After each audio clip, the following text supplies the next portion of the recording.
কর্মব্যবস্থাকে ছুটি দিয়ে যেমন মানুষ গ্রামে ফিরে গিয়েছিল, ঈদের ছুটি কাটিয়ে জীবিকার তাগিদে আবারও ঢাকায় ফিরছে মানুষ। তবে ঢাকা ছেড়ে যাওয়া মানুষের সংখ্যাও কম নয়। বাস, ট্রেন এবং লঞ্চ যাত্রা এখন পর্যন্ত অনেকটাই স্বস্তির। ভোর রাত থেকেই সদরঘাট টার্মিনালে ভিড়তে শুরু করে চাঁদপুর, বরিশাল, পটুয়াখালী, ভোলা সহ দক্ষিণাঞ্চল থেকে ছেড়ে আসা লঞ্চগুলো। ছুটি শেষ হয়ে যাওয়া কিংবা ভিড় এড়াতে এই ঢাকায় ফেরা।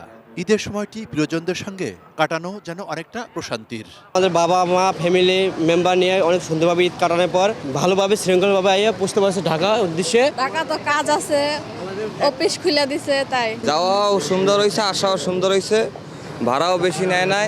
ফাঁকা লঞ্চে কেউ কেউ আবার ঢাকা ছাড়েন। আমার ওয়াইফ ওমরায় গেছিল, ঢাকা ঈদ করিয়া তারপর বরিশাল যাচ্ছে।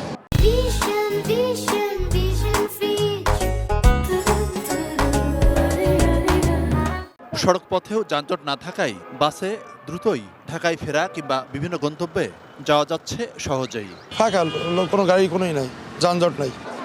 যাতায়াতের সবচেয়ে নিরাপদ এবং আরামদায়ক বাহন ট্রেন। 2 ঘন্টার সিগন্যাল জটিলতায় পড়ে। ভোর 4টা থেকে 6টা পর্যন্ত এই জটিলতায় ট্রেনগুলো কমলাপুর স্টেশনে পৌঁছাতে এবং ছাড়তে বিলম্ব হয়।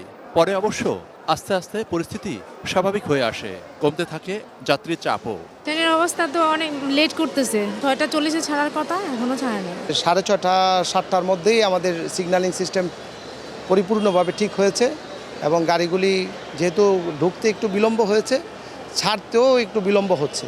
অনেকে এসেছিলেন ছুটি কাটাতে রাজধানীতে, আবার কেউ কেউ ঈদের সময়টিতে গ্রামের বাড়িতে যেতে পারেননি নানা কারণে। তারাই মূলত ঢাকা ছাড়ছেন। ফলে সকালের দিকে ঢাকায় ফেরার চেয়ে রাজধানী ছেড়ে যাওয়া মানুষের সংখ্যাই ছিল বেশি। ঢাকা শহরটা পুরো ফাঁকা ছিল, এটাও এনজয় করলাম। এখন কক্সবাজার যাব, ওখানেও একটু এনজয় করব। তো আগামীকাল থেকে অফিসে যোগদান করতে হবে। একদিন একটু আগে আসলে বাসায় একটু সব গুছাতে ইজি হবে। ঈদের ছুটি কেটেছে কক্সবাজার, এখন নিজের বাসায় আসলাম। Monirul Islam Mintu, ATN news, Dhaka.